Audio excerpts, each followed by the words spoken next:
भारतवर्ष की संस्कृति जितनी प्राचीन है, उतनी ही विशाल और गहन भी।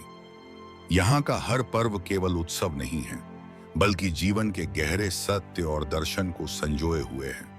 यहाँ पूजा केवल धर्म का अंग नहीं, बल्कि जीवन जीने की कला है। यही कारण है कि भारत को त्योहारों का देश कहा जाता है। सभी देवताओं में श्री गणेश का स्थान अद्वितीय है। वे प्रथम पूज्य हैं, अर्थात किसी भी शुभ कार्य की शुरुआत उनके नाम से होती है।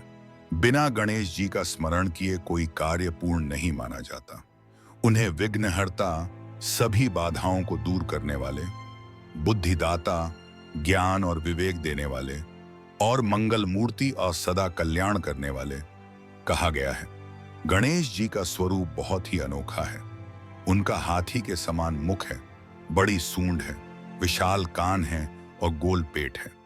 एक छोटे से चूहे को उन्होंने अपना वाहन बनाया, जिससे यह संदेश मिलता है कि सबसे बड़ा और सबसे छोटा जीव भी एक साथ सामंजस्य से रह सकता है। हर वर्ष भाद्रपद मास के शुक्ल पक्ष की चतुर्थी को गणेश चतुर्थी मनाई जाती है। यह पर्व 10 दिनों तक चलता है और अनंत चतुर्दशी के दिन गणेश विसर्जन के साथ संपन्न होता है।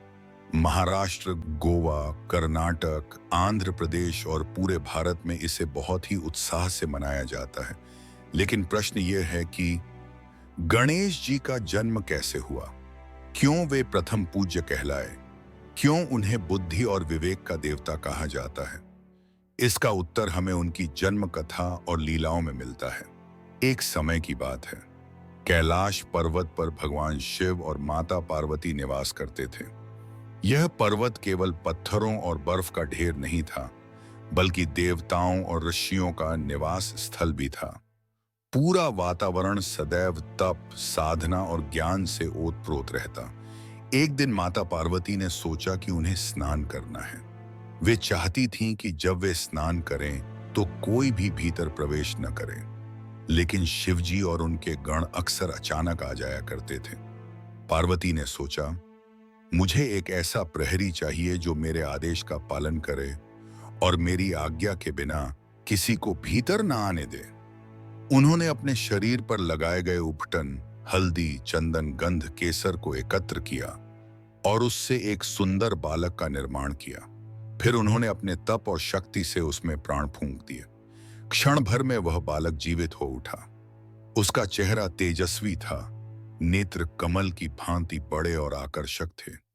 पार्वती ने स्नेहपूर्वक उसे देखा और कहा, वत्स, तुम मेरे पुत्र हो, तुम्हारा नाम गणेश होगा। अब तुम मेरे द्वारपाल बनकर यहाँ पहरा दो। जब तक मैं स्नान करूं, तब तक किसी को भीतर मत आने देना। बालक ने माता की आज्ञा स्वीकार की और दरवाजे पर डटकर खड़ा हो गया। उसी समय भगवान शिव कैलाश पर लौटे। वे अपनी पत्नी पार्वती से मिलने स्नानगृह में प्रवेश करना चाहते थे, परंतु द्वार पर खड़े गणेश ने हाथ उठाकर उन्हें रोक दिया। रुक जाइए, माता स्नान कर रही हैं। जब तक वे अनुमति न दें, कोई भीतर नहीं जा सकता। शिवजी आश्चर्यचकित रह गए। उन्होंने गंभीर स्वर में कहा, बालक, क्या तुम नहीं जानते मैं कौन हूं? मैं पार्वती का पति हूं। मुझे रोकने का साहस किसने दिया? गणेश ने निर्भीक स्वर में उत्तर दिया, माता ने मुझे आदेश दिया है। जब तक वे न कहें, मैं किसी को भी अंदर नहीं जाने दूंगा, चाहे आप जो भी हों। शिवजी का क्रोध बढ़ने लगा। उनके गण, नंदी और अन्य अनुचर बालक को हटाने लगे, परंतु बालक तो दिव्य शक्ति से उत्पन्न हुआ था। उसने अपने डंडे से सभी गणों को परास्त कर दिया, यहां तक कि इंद्र, कार्तिकेय और वरुण तक उससे पराजित हो गए। अब स्वयं शिवजी आगे बढ़े। उन्होंने बालक को समझाने का प्रयास किया। वत्स, तुम बालक हो, मेरी बात मानो। मैं तुम्हारी माता का पति हूं। परंतु गणेश अपने कर्तव्य से विचलित नहीं हुए। उन्होंने कहा, माता की आज्ञा मेरे लिए सर्वोपरि है। कोई भी कारण मुझे अपने धर्म से डिगा नहीं सकता। शिवजी का क्रोध प्रचंड हो उठा। उन्होंने अपने त्रिशूल से बालक का सिर काट दिया। गणेश का शरीर भूमि पर गिर पड़ा। जब पार्वती बाहर आईं और अपने पुत्र को मृत देखा तो वे विलाप करने लगीं। उनका क्रोध भयानक रूप में प्रकट हुआ। उन्होंने कहा, हे शिव, आपने मेरे पुत्र का वध किया है। यदि उसे जीवित न किया गया तो मैं अपनी शक्ति से समस्त सृष्टि का संहार कर दूंगी। उनका यह क्रोध इतना प्रचंड था कि देवता, ऋषि और स्वयं त्रिलोक भयभीत हो गए। सबने शिवजी से विनती की कि वे बालक को पुनर्जीवित करें। शिवजी ने आदेश दिया, उत्तर दिशा में जो भी जीव मिले उसका सिर लाकर इस बालक पर स्थापित करो। देवता उत्तर दिशा की ओर गए। वहां उन्हें एक हाथी का शावक मिला। उन्होंने उसका सिर लाकर बालक के धड़ पर लगाया। शिवजी ने अपनी शक्ति से उसमें प्राण फूंके। क्षण भर में बालक जीवित हो उठा। अब उसका स्वरूप अद्भुत था। हाथी का मुख, लंबी सूंड, बड़े कान और गोल पेट। सभी देवताओं ने आनंदित होकर उसकी स्तुति की। पार्वती प्रसन्न हुई। शिवजी ने घोषणा की, आज से यह बालक सभी देवताओं में प्रथम पूज्य होगा। किसी भी शुभ कार्य की शुरुआत गणेश जी के स्मरण से होगी। इस प्रकार गणेश जी का जन्म हुआ। गणेश जी का जन्म केवल एक पौराणिक कथा नहीं है। उनकी कई लीलाएं मानव जाति को शिक्षा देती हैं। आइए कुछ महत्वपूर्ण कथाएं देखें। एक बार महर्षि व्यास जी महाभारत की रचना करना चाहते थे, लेकिन इतने विशाल ग्रंथ को लिखने के लिए उन्हें एक लेखक चाहिए था जो निरंतर लिख सके। उन्होंने गणेश जी से प्रार्थना की। गणेश जी ने कहा, मैं लिखूंगा, परंतु शर्त है कि आप बिना रुके बोलते रहेंगे।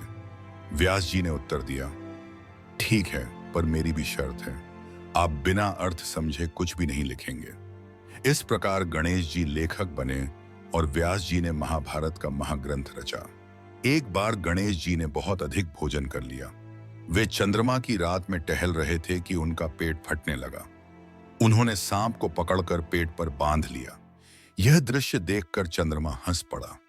गणेश जी क्रोधित हो गए और बोले, अरे अहंकारी चंद्र, तुमने मेरा उपहास किया है। अब तुम शापित हो। आज से जो भी तुम्हें देखेगा उसे दोष लगेगा। चंद्रमा भयभीत हुआ। उसने क्षमा मांगी। गणेश जी ने शाप का प्रभाव घटाया और कहा, जो भाद्रपद चतुर्थी को मेरा व्रत करेगा और मेरी कथा सुनेगा उसे चंद्र दोष नहीं लगेगा। धन के देवता कुबेर ने एक बार शिव, पार्वती और गणेश को भोजन के लिए आमंत्रित किया। कुबेर ने अभिमान से कहा, मेरे पास असीम धन है, आप आइए और देखिए। गणेश जी वहां पहुंचे और भोजन करने लगे। उन्होंने इतना खाया कि पूरा भंडार खाली हो गया। कुबेर हतप्रभ रह गया। गणेश जी ने कहा, धन का अभिमान व्यर्थ है। सच्चा धन भक्ति और विनम्रता है। अगर आपको यह कहानी अच्छी लगी हो तो हमारे चैनल को सब्सक्राइब जरूर करें, ताकि आप और भी रोचक एवं ज्ञानवर्धक कथाएं सुनते रहें। सब्सक्राइब करें और घंटी दबाएं ताकि हर नई वीडियो की जानकारी आपको तुरंत मिले।